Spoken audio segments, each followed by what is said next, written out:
百鳖缸第2季第40天，经过3天的换水下药，这次可以基本宣布第2季的危机度过了。底沙发黑发臭的问题已经解决，水质转好，现在可以正常的喂食。这次因为水质恶化波动，总共阵亡了3只小鳖。再算上之前的数据，现在咱们的百鳖缸40天的成活率高达95%。这次的问题应该就是挪地方使用草缸里的水换水导致的，也有喂食比较多、过滤清洗懒的原因。这次我们的解决办法，一是用过硫酸氢钾改善鱼缸发黑发臭的底床，2是更换水源，使用原来鱼缸里的水进行换水，3是用了小鳖专用的鳖菌灵，3管齐下解决了这次危机。说实话，当我发现缸里的小鳖出问题的时候，我以为这次又要完了，又要重蹈第1季的覆辙了。不过毕竟咱们有经验了，这次的问题解决的不错。大家伙有自己在家养百鳖缸的当然也有好多博主来养百鳖缸。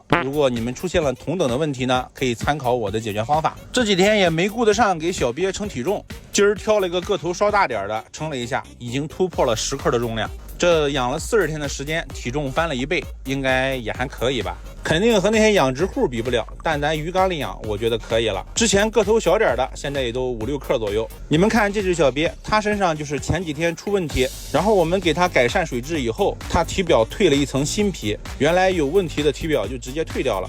后面我会注意的，尽量不要再发生这样的事情了。第1季里的 F4 也有挺多人关心的，上一期视频没给大家露面，因为这个 F4 比这个第2季要稳定的多，感觉他们现在在这个缸里已经养成了一种野生鳖的感觉。这里面的鳖3、鳖4、鳖大、鳖2，无论是从颜色还是从形态来说，都是偏黑一点，感觉生机更猛。第2季里的小鳖就一看像是人工养殖的，但是第1季的里面的这个生活环境决定了它们更像原生环境。你看啊，这个个头比较大的就是咱缸里的鳖大，对比一下刚游过来的鳖3，你就能看出来鳖大的个头有多大了。而且现在鳖大感觉它有吃同事的倾向。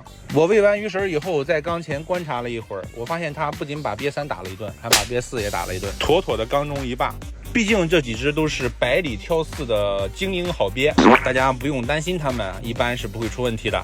再看一下咱们的百龟缸，现在也是20多天了，一只小龟也没有损伤，放了一根沉木当晒台。平时爬上来的小龟很少，但大部分小龟都喜欢躲在这个沉木下面。你看这密密麻麻的数量。现在的喂食是1天喂2顿，我这一包20克的善益菌龟粮的话，也就是1天就喂完了。这小龟吃的是真多，我还得再存点龟粮。缸里个头比较大的这只，今天又给它称了一下，已经有小15克了，14.9克。我感觉这小龟的生长速度至少是2倍、3倍于小鳖，比小鳖长得快太多了。但是个体差异也是比较大，缸里比较小的称了一下，也才只有3.6克。这个百龟缸到后面可能个头大小差距会比较极端呀。现在就先这么养着，等它们后面长大一点，还得给它考虑分缸的问题。咱们的20龟缸活的也是好好的，只是这个缸里的小龟吃食不如草龟缸吃的多，所以每天我都给它喂的不算多，喂1顿，吃完拉倒。缸里龟少的情况下，这个过滤棉也就是4、5天才给它换一次。这次危机度过了，咱们的百鳖缸和百龟缸依然恢复到3天1更的状态，有啥特殊情况咱们再加更。